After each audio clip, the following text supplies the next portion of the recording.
Bismillahirrahmanirrahim. Assalamualaikum warahmatullahi wabarakatuh. Perkenalkan, nama saya Adis Klarasi Andara dari kelas 11 MIPA 3. Dari kelas 12 MIPA 3. Saya ingin menjawab soal-soal ulangan materi bab 2. Soal yang pertama, apa yang dimaksud dengan perlindungan hukum? Menurut Andi Hamzah, perlindungan hukum dimaknai sebagai daya upaya yang dilakukan secara sadar oleh setiap orang maupun lembaga pemerintah dan swasta yang bertujuan mengusahakan pengamanan, penguasaan, dan pemenuhan kesejahteraan hidup sesuai dengan hak-hak asasi yang ada.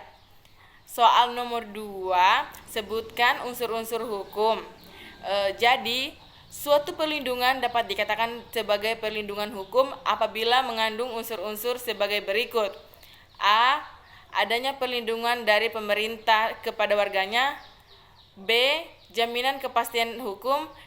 C. Berkaitan dengan hak-hak warga negara. Dan yang terakhir, adanya sanksi hukuman bagi pihak yang melanggarnya. Soal nomor 3, kemukakan peran Kepolisian Republik Indonesia dalam penegakan hukum di Indonesia. Jadi, Kepolisian Republik Indonesia atau yang sering disingkat dengan Polri merupakan lembaga negara yang berperan dalam memelihara keamanan dan ketertiban masyarakat, menegakkan hukum, serta memberikan perlindungan, pengayoman, dan pelayanan kepada masyarakat dalam rangka terpeliharanya keamanan dalam negeri. Soal nomor 4, apa yang dimaksud dengan penegakan hukum? Jadi, penegakan hukum adalah proses dilakukannya upaya untuk tidak atau berfungsinya norma-norma hukum secara nyata sebagai pedoman perilaku dalam lalu lintas atau hubungan-hubungan hukum dalam kehidupan bermasyarakat dan bernegara. Soal terakhir, sebutkan contoh perilaku yang bertentangan dengan aturan dan aturan dilakukan di lingkungan keluarga, sekolah, masyarakat, bangsa, dan negara. Yang pertama, dalam lingkungan keluarga. Di antaranya mengabaikan perintah orang tua, mengganggu kakak atau adik yang sedang belajar, ibadah tidak tepat waktu, dan bangun kesiangan.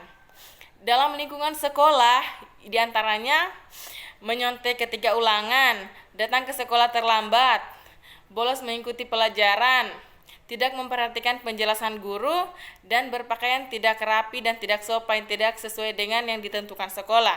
Dalam lingkungan masyarakat, misalnya mangkir dari tugas ronda malam, tidak mengikuti kerja bakti dengan alasan yang tidak jelas, main hakim sendiri, mengonsumsi obat-obat terlarang, melakukan tindak diskriminasi kepada orang lain, dan melakukan perjudian serta membuang sampah sembarang. Dalam lingkungan bangsa dan negara, diantaranya tidak memiliki KTP, tidak mematuhi rambu-rambu lalu lintas, melakukan tindak pidana seperti pembunuhan, perampokan, penggelapan, pengedaran uang palsu, pembajakan karya orang lain, dan sebagainya. Melakukan aksi teror terhadap alat-alat kelengkapan negara, tidak berpartisipasi pada kegiatan pemilihan umum, dan merusak fasilitas negara dengan sengaja.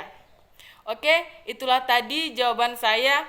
Kurang dan lebihnya mohon maafkan. Saya akhiri dengan ucapan wabillahi taufiq wal hidayah. Wassalamualaikum warahmatullahi wabarakatuh.